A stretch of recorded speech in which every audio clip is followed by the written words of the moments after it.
সৌদিতে থাকা এক প্রবাসীর বিরুদ্ধে গুরুতর অভিযোগ উঠেছে। তার স্ত্রী অভিযোগ, গত ৩ বছর ধরে টাকার বিনিময়ে নিজেদের বন্ধুদের দিয়ে ধর্ষণ করিয়েছেন তার প্রবাসী স্বামী। সে ধর্ষণের আবার ভিডিও রেকর্ডিং করা হয় বলে অভিযোগ করেন নির্যাতিতা। ভিডিওগুলো তার স্বামীর কাছে পাঠানো হয়। অভিযোগকারীর স্বামী কর্মসূচিতে সৌদি আরবে থাকেন। এই ঘটনায় শেষ পর্যন্ত পুলিশে অভিযোগ দায়ের করেছেন সেই মহিলা। অভিযোগকারী মহিলার বয়স ৩৫ বছর। তিনি বর্তমানে ১ মাসের গর্ভবতী।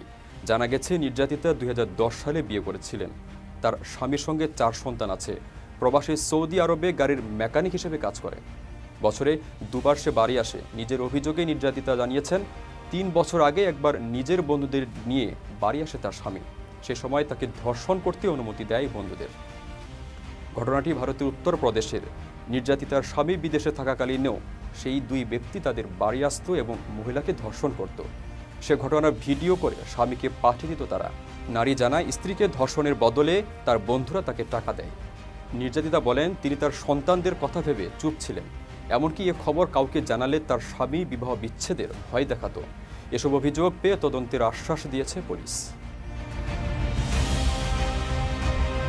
কারো কাছে স্বপ্ন পূরণ, কারো আনন্দের উপলক্ষ, আবার কারো জীবন পাল্টে দেওয়ার মুহূর্ত, কখনো জীবন বাঁচাতে সর্বোচ্চ গতিতে উড়ে চলা, কারো আবেগের শেষ মুহূর্ত, আপনজনের শেষ বিদায়ে শামিল হওয়া, এমন সব ইচ্ছে পূরণে সর্বনিম্ন ভাড়ায় দ্রুতগতির বাহন প্রবাসীর হেলিকপ্টার। আপনার প্রয়োজনে যোগাযোগ করুন আমাদের হটলাইনে।